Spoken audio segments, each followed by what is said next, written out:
Il est certain que vous avez déjà utilisé un ordinateur ou un téléphone portable. Mais avez-vous déjà demandé qu'est-ce qu'un ordinateur?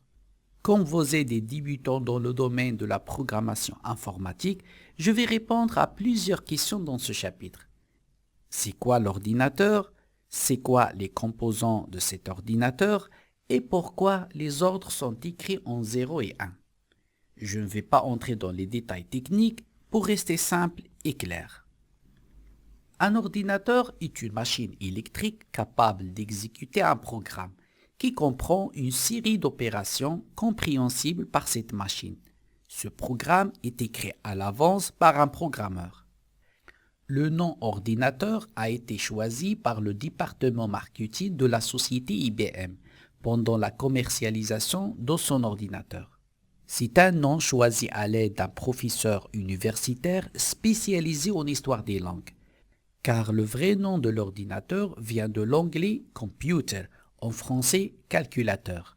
Donc l'ordinateur agit comme un calculateur. Les opérations sont écrites en 0 et 1. L'ordinateur est une machine électronique et se compose de plusieurs circuits numériques qui ne peuvent traiter que deux états. Le courant passe ou le courant ne passe pas. Pour illustrer, voici un circuit électronique qui comporte deux parties, le générateur d'électricité et l'interrupteur. Lorsque l'interrupteur est ouvert, le courant ne circule pas dans le circuit. Cependant, lorsque l'interrupteur est fermé, le courant circule dans le circuit. Nous avons attribué à ces deux états les valeurs 0 et 1, nommées valeurs binaires. C'est pour ça que les opérations données à l'ordinateur sont écrites en 0 et 1. On dit que le programme est écrit en langage binaire, c'est-à-dire qu'il est écrit en 0 et 1. Je vais maintenant vous présenter les composants de l'ordinateur selon la vue extérieure et la vue intérieure. Selon la vue extérieure, parmi les composants de l'ordinateur, l'écran, c'est celui qui va interagir avec l'utilisateur. L'écran est la partie de l'ordinateur qui va afficher le contenu. L'unité centrale, c'est le boîtier qui contient tout le matériel électronique indispensable au fonctionnement de l'ordinateur. La souris, c'est elle qui permet de déplacer le curseur sur l'écran. Le clavier, il permet d'écrire du texte et de communiquer avec l'ordinateur. Je vais maintenant vous montrer les composants internes de l'ordinateur. Tout d'abord, nous avons la carte mère.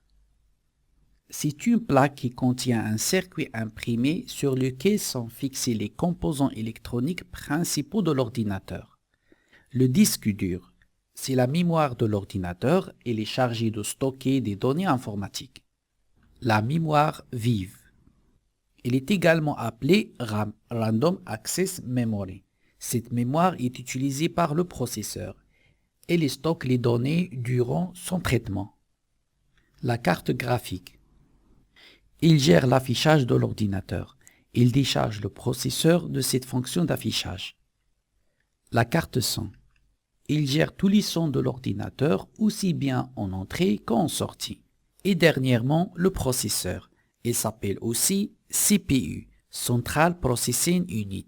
Le processeur est le cerveau de l'ordinateur. Tous les traitements s'effectuent à l'intérieur de ce processeur.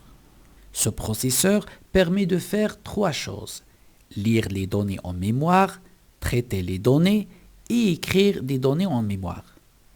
C'est quoi un ordinateur? Dans cette partie de formation, je vous ai montré ce qu'est un ordinateur et quels sont ses composants. Et nous avons aussi vu le processeur et son rôle principal. Ce processeur exécute un programme écrit en 0 et 1. On dit aussi qu'il est écrit en binaire. Ce programme est écrit à l'avance par un programmeur. Ici, il faut poser la question suivante. Comment le programmeur arrive-t-il à écrire un programme qu'en utilisant 0 et 1? Est-ce qu'il existe des méthodes ou des langages pour réaliser ce type de travail?